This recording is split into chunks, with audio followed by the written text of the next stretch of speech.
Welcome once again to Cinemaholics. We are doing an extra review for you all this week, and we wanted to make sure that you were able to hear this review in its own episode because it's just easier that way.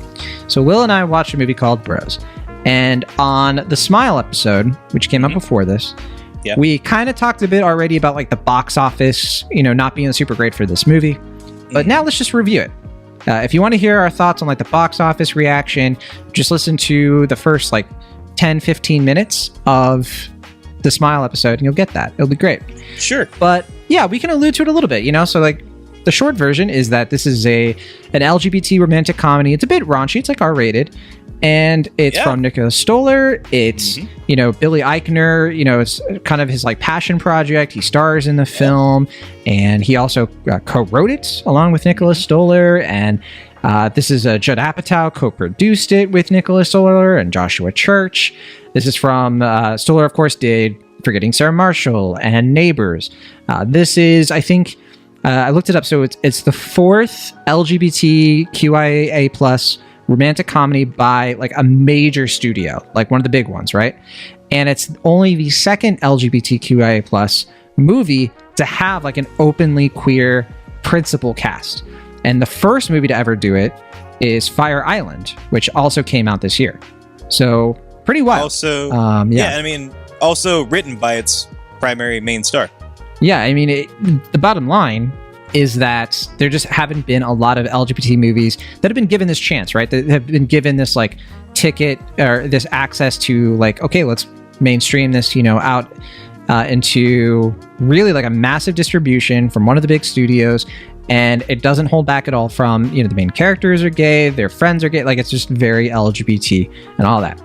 So this premiered at the Toronto National Film Festival and it's now in theaters. But as we talked about, despite really good reviews, despite them, we can say like the marketing and the release strategy was not so great, but they put a lot of money into the marketing for sure. And yeah, great reviews. People who are watching it are definitely reacting really positively to it. However, it only grossed $4.8 million in its opening weekend, even though it's off of a $22 million budget. But what do we think of the movie? And as I said, critics liked it. And I'll be honest. So actually first, let's say what it's about.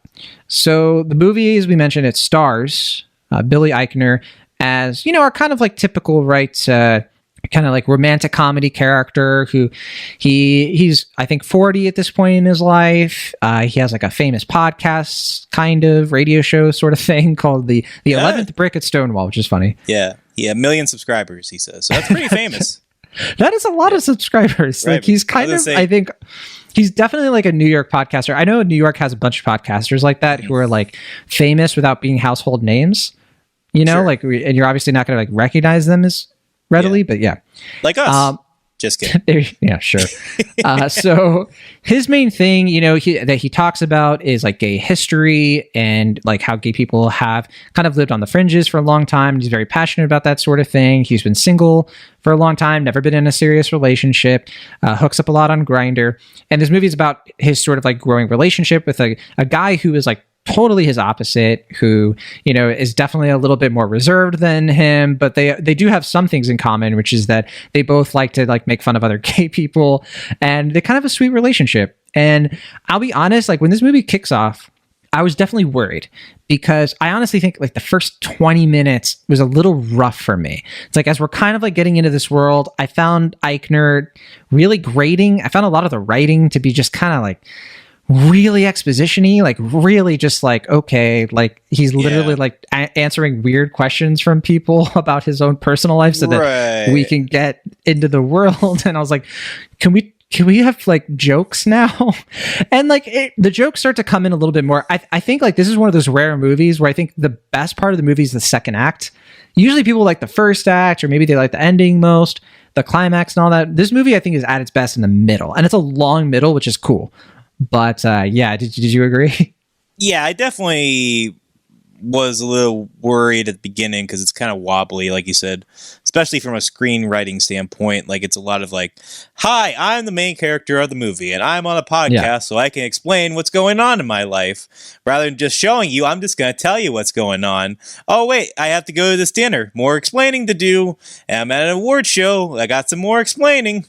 Right, because like we've seen it before. Like, there have been rom-coms where the character will do that while they're writing in their diary or something, or it'd just be like voiceover, and it's always pretty lazy. And so I was a little bit like, this again. All right. I mean, unless you're Paul Schrader, just cut that out. Okay. But yeah, I was gonna say, I don't know. I was definitely concerned in the first half because it was just like, well, yeah, this just seems like not great screenwriting because it's just all these characters just clearly in the service of explaining what's going on with the main character. But yeah, I think the movie gets a little bit more lived in, a little bit more casual, more assured. A little bit more. I feel agreeable. Like it hits its groove, like when the relationship starts to like not fully form, but like when the two mains like meet each other and they start to like interact more fully for the first time. And then as that grows, like that whole segment, I think is where the movie I felt like was really like polished. Yeah, I was gonna say, I mean, that party scene is where like I remember I had my first like genuine laugh. And it was just like the explanation of the Zellweger app, which I thought was a pretty funny idea.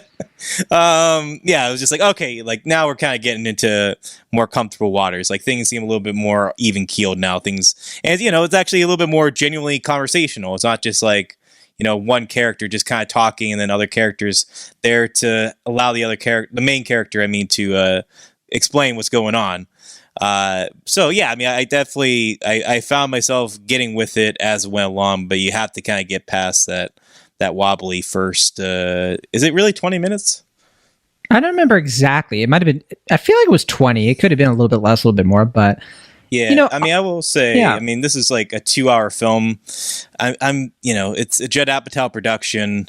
I really wish he would just produce more 105-minute long movies. Like, this is 15 minutes too long. Yeah, I was gonna say, and it's all in that beginning. You just cut that down, or you just condense it, or just find a way to shorten it down to a nice 105-minute runtime. I feel like this movie loses some of its problems.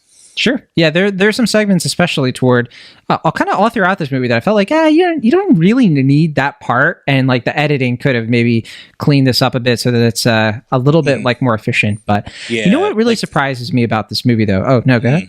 I was gonna say like the gym stuff, maybe. That, and the Deborah Messing thing. I was a little bit like, feels like you just wanted Deborah Messing in for a minute. I don't know. I enjoyed the Deborah Messing thing, especially because of late. I feel like she's built a reputation for being kind of this like clueless celebrity who's out of touch. So I find it be very gratifying that she was willing to just like kind of be the butt of the joke, and in some respects, I guess, for this movie, it felt fun. But okay, so I'm actually kind of surprised by what I liked about this movie. Because going into it, I was like, I feel like it's Nicholas Stoller. And I think what I tend to like from his movies is I just think that they tend to be consistently funny. And like they have some emotion, they have some heart. This movie, though, has like a different kind of emotion and heart to it. I think is like not that different for this director, but I think that's where like Eichner's talents come in.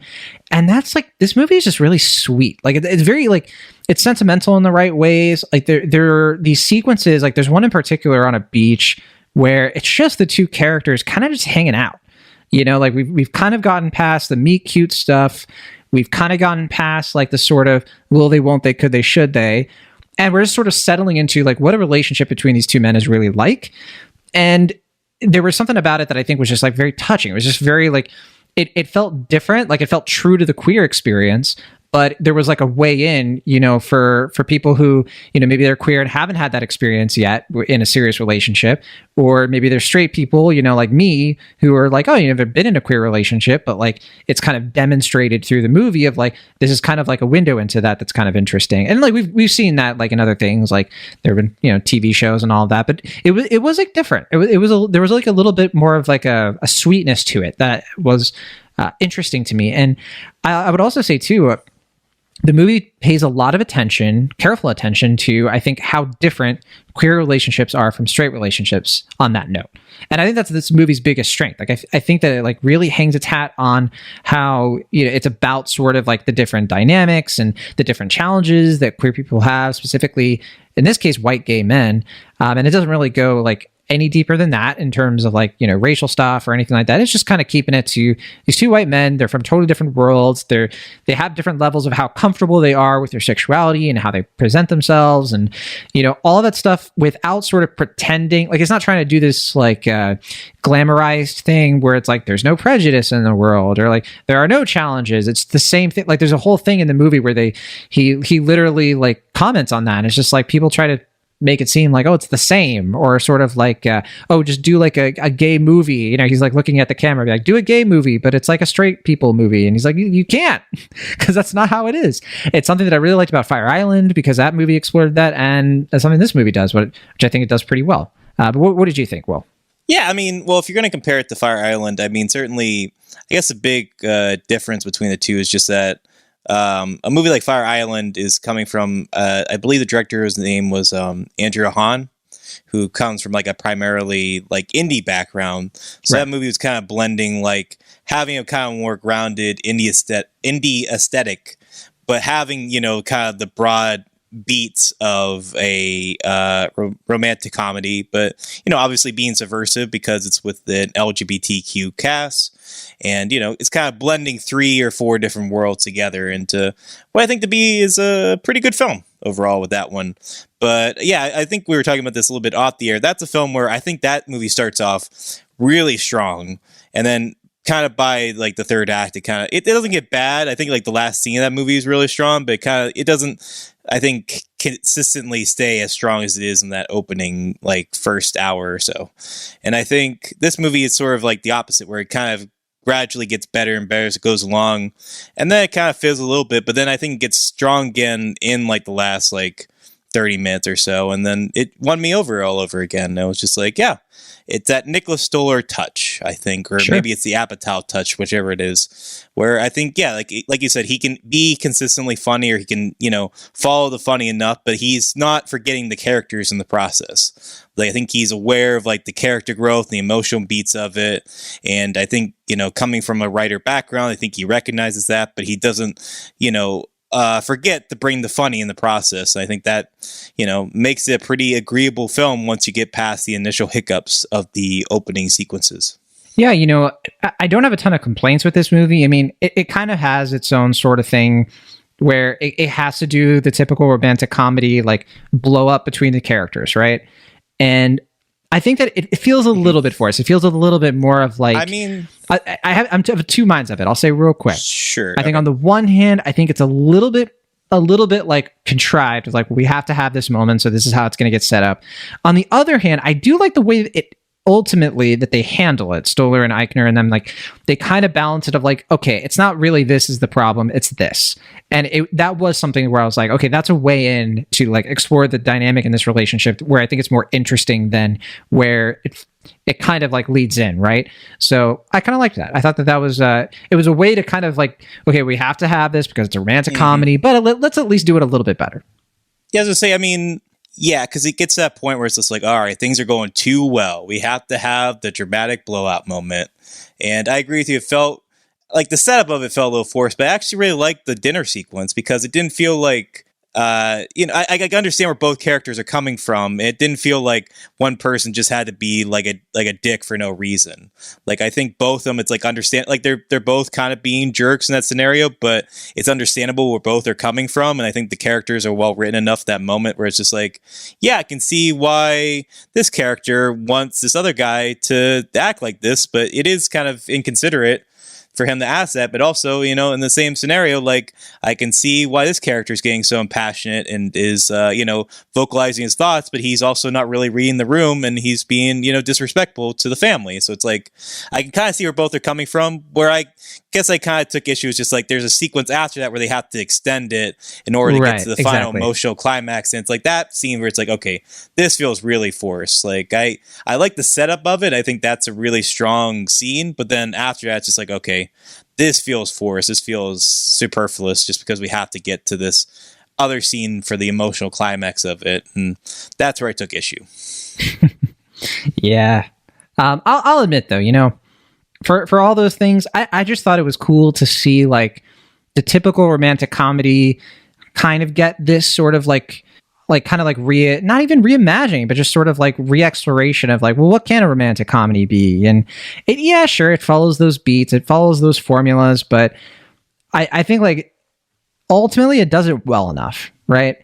So I am a little bit baffled of like, you know, people like it and everything. Do you think that it's going to like find more popularity, or people are going to eventually get to it, or, you know, what's holding back this movie? I don't know. I mean, I wonder if it is just sort of a matter of wrong time for this kind of movie. Like people just aren't in the mood for a romantic comedy in October.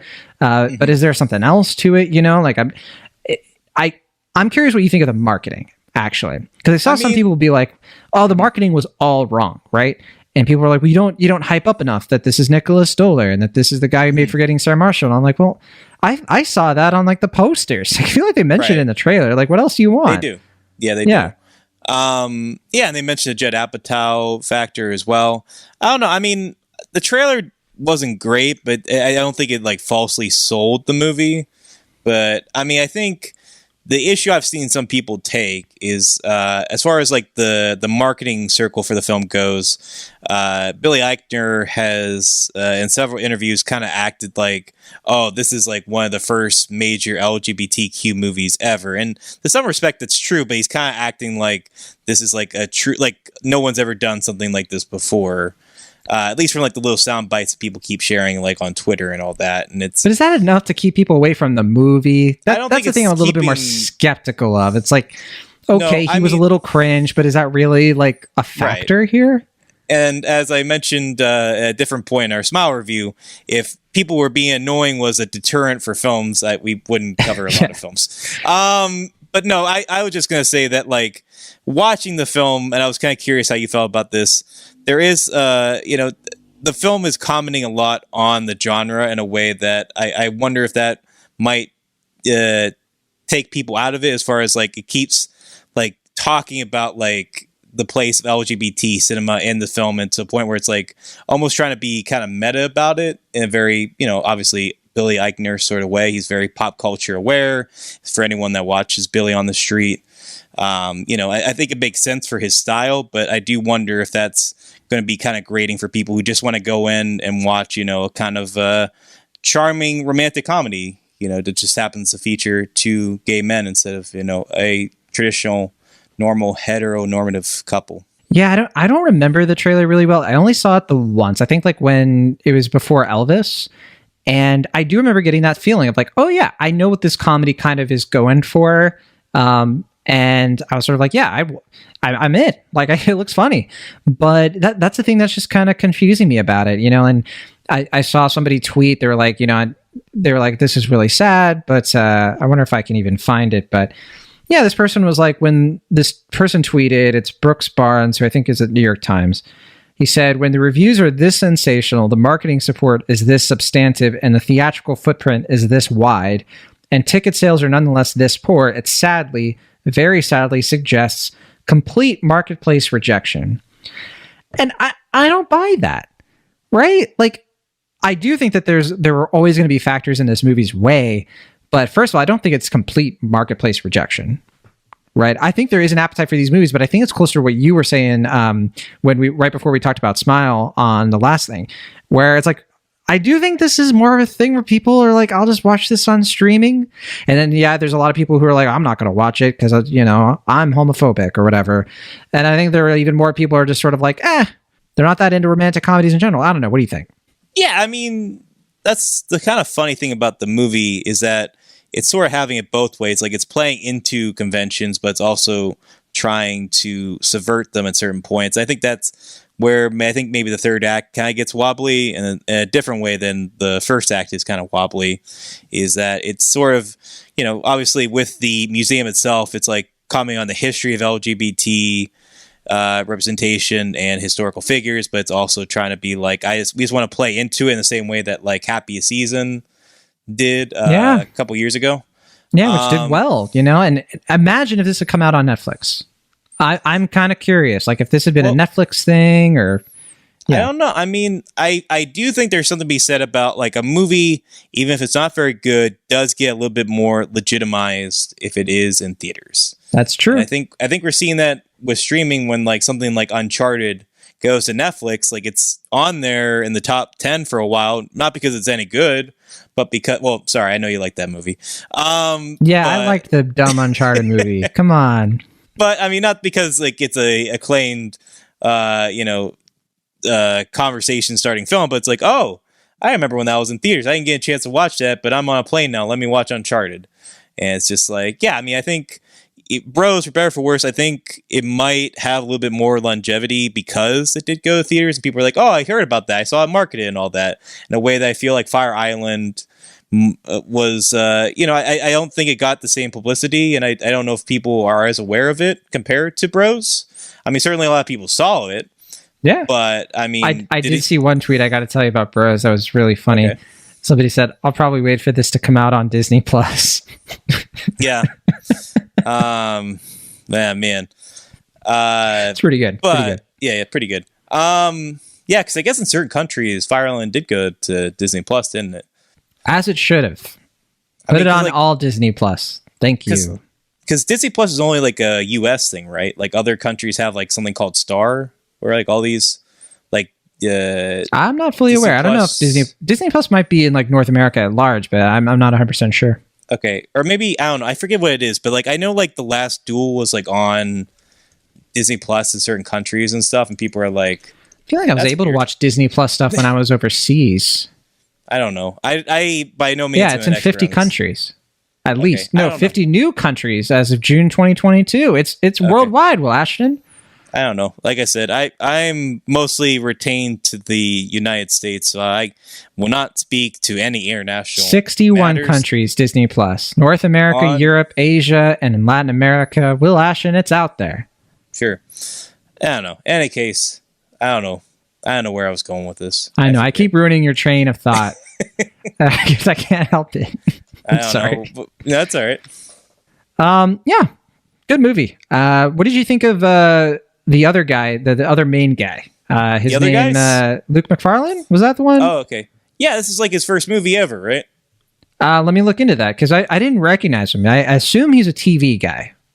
But let's find out. So, no, he's been in movies. Let's see. He was in Single All the Way as James, Canadian Christmas romantic comedy. Looks like a Hallmark. Oh, no, it was a Netflix thing.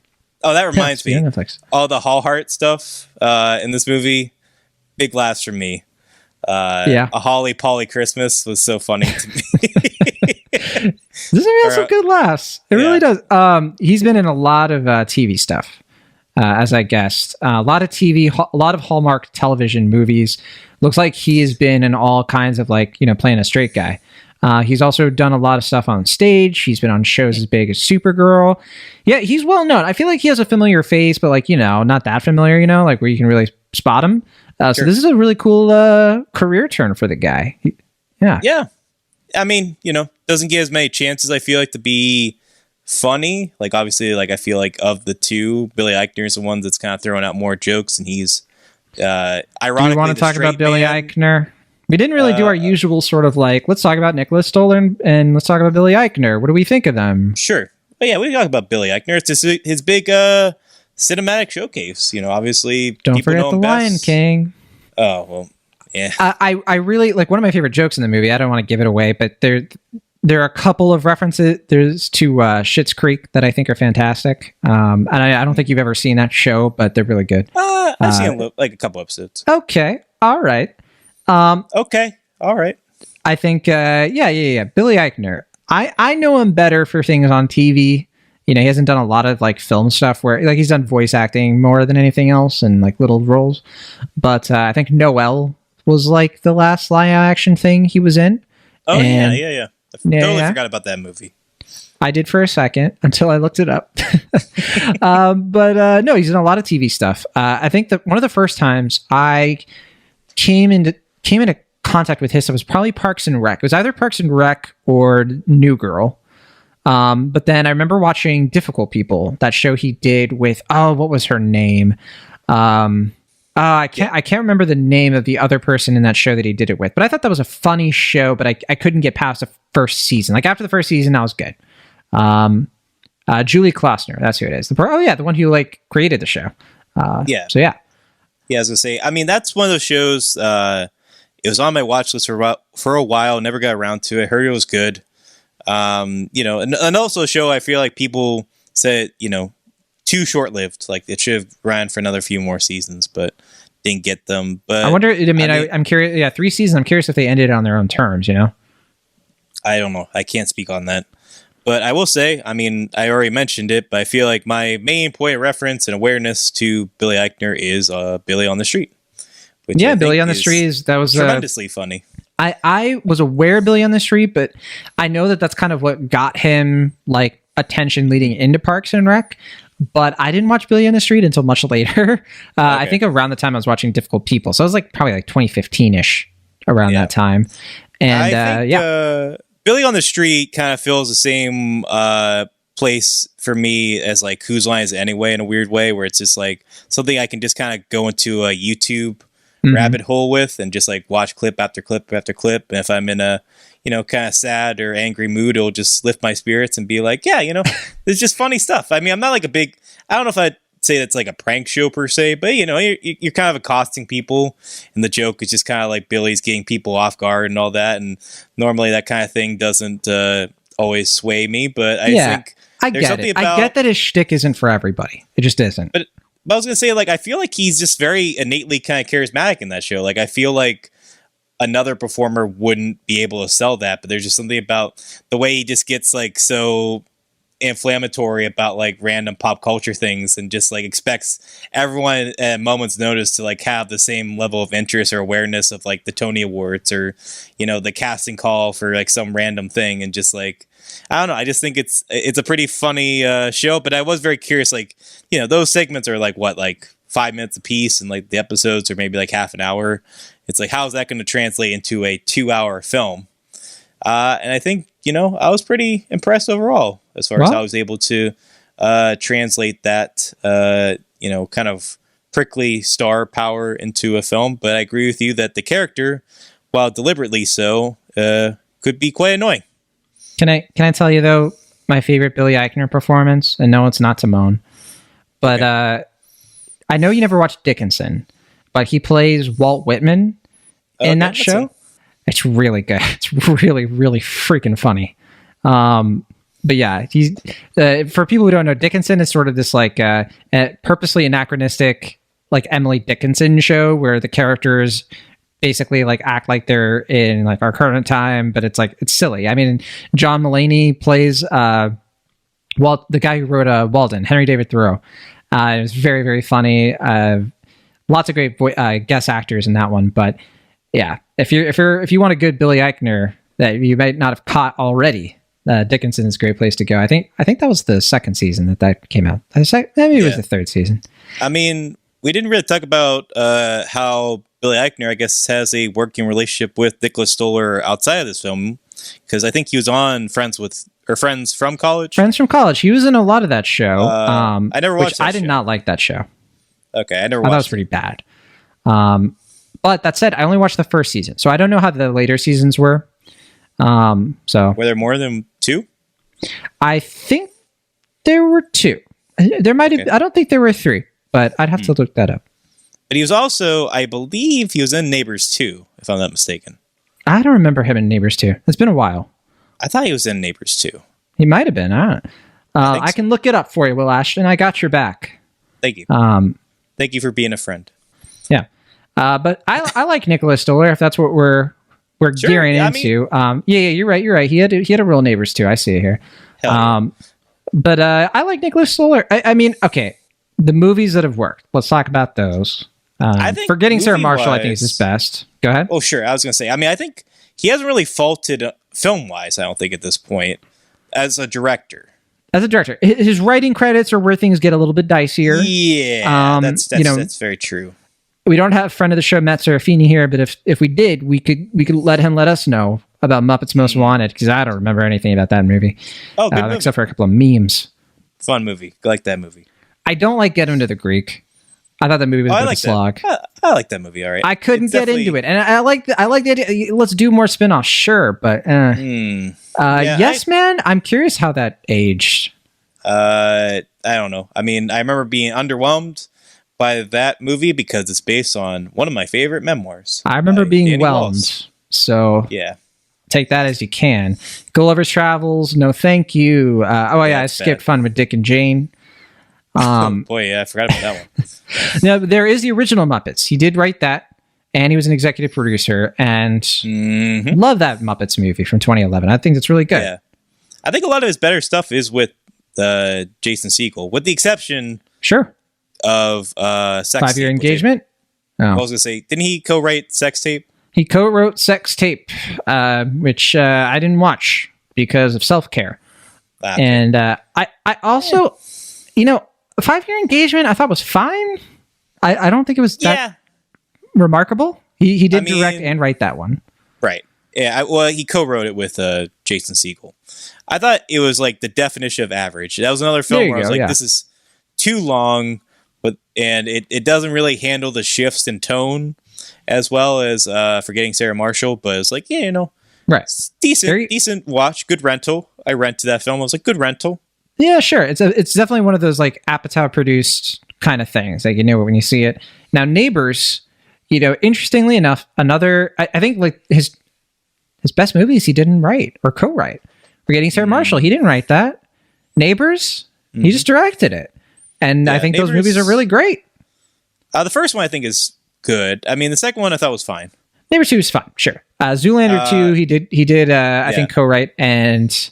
Though I do remember Neighbors 2, it was like one of those things where like, hey, you like Neighbors? And everyone was like, yeah. It's like, how about Neighbors 2? It's just like, we don't want this. It's like, what? It's like, we were good on the first one. It's like, why didn't you tell us that earlier? We made a whole sequel. It's like, sorry. I was going to mention too, I got to be fair. Technically, Zoolander 2 had a lot of writers on it. So, you can't really look at Stoller too deeply for that. Where do you... I did think that the Stiller cameo was kind of... Oh, sorry? Yeah. So, no, I was just... sorry. Go ahead. We're stepping on each other's toes all day today, and I like it. Yeah. Right. It's because we can't fight about these movies. We agree too much. A couple of Billy Eichners on this podcast. That's right. Storks. Storks, that's what I was going to bring up. Good movie. I like Storks. I like that movie. Underrated. Very solid. Yeah. Wrote and directed that. I know. So there you go. He wrote. I don't know if he co-wrote it, but he wrote Captain Underpants, first epic movie. Oh boy, yeah, you better believe he did. That's a movie that Will Ashton likes. Yeah, that's why he's always in my corner. I'm just like, sometimes he'll write a movie. I'm like, that was a stinky poo. That was no good. But then he's like, don't worry, Will, I got your back. Here's a Captain Underpants movie. He's like, Nick, I knew I could count on you, bud. And because his next writing credit, it's a partial writing credit, is Night School, which is unfortunate. Oof, that might be the worst one. I think so. He was executive producer of Smallfoot with the Storks connection. I think was a co-writer because I remember there being multiple writers for Dora and the Lost City of Gold, which I thought was good. That was a fun movie. Yeah. Not great. Pretty good. That's all right. Split the difference. Yeah. And then nothing else from Stoller in the movie or TV side because I think Friends from College had its last season in 2019. Dora came out 2019. We didn't get anything else from him until not Bros, but DC League of Super Pets, which he was an executive producer. And then Bros. Yeah. So fortunately, I mean, looking at all those, I mean, Neighbors 2 underperformed. Storks, I think, underperformed. Dora underperformed. Friends from College underperformed. Bros underperformed. Did Dora underperform? I thought it did fine. Oh, yeah, that was a big flop. No, that was a flop. I remember that. It made $120 million international off a $49 million budget. That's not a flop. I mean, it probably broke even. Well, I just remember the initial projections were like, this is well under expectations. But then, I don't know, maybe it quietly rebounded. I didn't really keep I have up a feeling that was the case. And we weren't paying attention. And Storks didn't flop either. I'm looking at 183 million at the box office, 70 million budget. We're good. All right. It's not a money maker, but it's going. Okay, well, I was gonna be worried that he was in his flop era, but I guess he is not. I mean, those are, to be fair, Dora he only co-wrote, right? So we can't, get too excited. And I imagine Storks and Neighbors 2. I feel like they probably movies they expected more out of. I don't remember how much Neighbors 2 made, but I don't think it was that much. Like I think it made money, but it wasn't near sort of like what Neighbors did, because Neighbors was like a genuine bona fide hit. I think that movie was like almost 300 million at the box office. Whoa. I want to say Neighbors 2 was like less than half of that. I mean, I thought it was like kind of similar to like Happy Death Day 2U situation, where when you make a sequel, you want it to do, twice as well as the first movie. Yeah, not twice as less. And yeah, I feel like both like that movie and Happy Death Day 2U like kind of did like well under what the first movie did. And so maybe it broke even, I don't know, but it definitely didn't reach the expectations of Universal Studios. I see a few things on the horizon for Stoller. His next movie that he worked on is Animal Farm, which it looks like he has a writing credit, but no word yet on if it's a co-writing credit. You mean like a George Orwell adaptation? Yeah, I think so. Oh, wow. Okay. All right. All right. That's the one I think Andy Serkis is directing. Oh, yeah. Okay. Yeah, it's going to be weird. Yeah, I mean, I haven't heard anything about it since like earlier this year, like beginning of this year. So I don't know where it's at, but also he has a couple shows. I mean, he's executive producer on the Goosebumps show. That's his, I think, I forget who's making it, but that is going to happen. And then something called Platonic, which I haven't heard of until I just saw it here, but that's an Apple TV Plus thing that he created and directed, wrote. So that's his next, I guess, Friends from College sort of project, I imagine. But yeah, okay. Nick Stoller, there he is. There he is. Made some good movies. Yeah. Made some not so good movies as a screenwriter. Should we play the Rotten Tomatoes game? Sure. All right, well, let's look at Bros here. No final thoughts on Bros, though? I feel like we covered it. Good movie. Okay. Not a lot of complaints. Yeah. Pretty minor complaints in the scheme of things, yeah. Pretty good. Left feeling good. Had a good time at the movies. I kind of wish it was shorter and stronger overall, but I think the highs are good highs. Agreed. My audience was into it. Yeah. All right. But let's see if the audience on Rotten Tomatoes is into it. Who knows? All right. I'm looking at the tomato here, Will, and I think you said that you got spoiled on some stuff. I think you said you got spoiled on... Yeah. The cinema score, which is an A. Let's get it out of the way. Yeah, an A cinema score. Fantastic. Very good. Very high. This is the first time that the star of the movie spoiled the cinema score for me. Yeah, usually it's like the studio or a critic or somebody, Variety. Somebody's going to do it. Discussing film. But discussing film, the outlet, not the concept. Yeah. Yeah, discussing film is what spoiled the Smile cinema score for me. I see. Yeah, they post those pretty regularly now, so you're probably going to have to unsubscribe, Wash, or mute the term cinema score. But sometimes I think they do put the image, so yeah, could still pop up. Who knows? But okay, Bros. Tomato meter, we have 129 reviews counted, so very similar to Smile, just like 8 more, it looks like.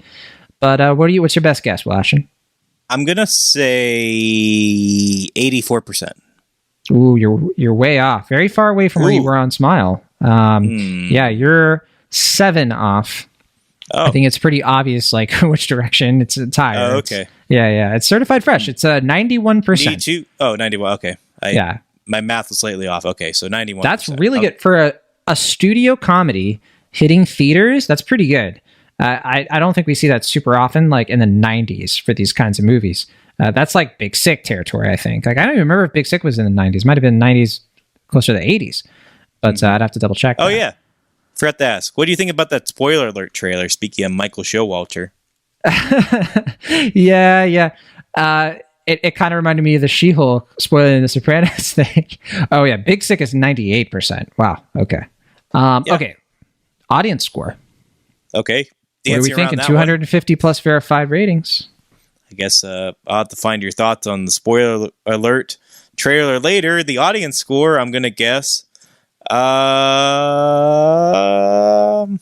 shot in the dark. I'm going to say 78%. Even further off. Okay, I thought your finger is not on the pulse of this movie, Washington. Well, the reason I thought this one would be kind of low is because I know historically Rotten Tomatoes audience score can sometimes attract some, bad faith people who maybe have some strong negative feelings towards the LGBTQ plus community. So I thought they might have tampered with the score, unfortunately, a little bit. Yeah, I don't know if it's just being targeted as much. I think that tends to happen a lot with like Disney movies, movies that are more like, honestly, I tend to see it more with like sexist stuff, like Marvel movies with like where women get to be interesting characters. Or ladies get to be Ghostbusters or something. Yeah, like Ghostbusters stuff, I think like straight up homophobia, I don't know if it's as much of a thing with like Rotten Tomatoes, but unfortunately that could change any second, right? But no, it's a 92%, so 1% higher than the critic score. But that's the thing. I think, critics and audiences agree. I want this movie to be my bro. All right, so we already said the cinema score was an A. Now on Letterboxd.com, kind of fulfilling the prophecy here. Only 11,000 watches as of this recording, so half that of Smile. Less than half that. And what about the average rating, though? So what do you think, Will Ashton, from 0 to 5? Where are we at on the Letterboxd? Gonna guess the same thing I said for Smile, 3.6. Oh, see, you redeemed yourself in the end. That was very, very close. 3.7. You're only one away. Well done. Thank you. Yeah, and I'm kind of looking at my Letterboxd is almost everybody is a 3 or higher. I see like 1, 2.5, and that's it. But yeah, friend of the show, Clint Worthington, gave it a 3. I'm seeing Emma Sasick, friend of the show, gave it a 4. Alex Billington, 3.5. Randy Jones with the 4.5 stars. I'm seeing a bunch of 4.5s. How fun is that? Amanda the Jedi is a 3.5. Yeah, I think that's all pretty spot on. I'm like a 3.5. So yeah, there you go. I was seeing if anyone was negative on my feed. Yeah. Yeah, a few, but not below a 2.5. Like, even the people that don't like it that much are just kind of like, eh. No, if you dislike it, yeah, sure. I'm sure there's going to be people who dislike it, but it's definitely not like a 1 star or anything like that. Yeah, I think it's a pretty good film. That is Bros. It's out in theaters now. Sure. And I mean, if you just want some alone time, go to the theater. Sorry. No, okay. That was me. Sure. You don't want to be around anybody. That's mean. I don't like that. Okay. Right. We'll see you all in the next one. Thank you so much for listening to us talk about movies. From the Internet California, I'm John Negroni. And from the Internet Pennsylvania, I'm Washington. See you next time.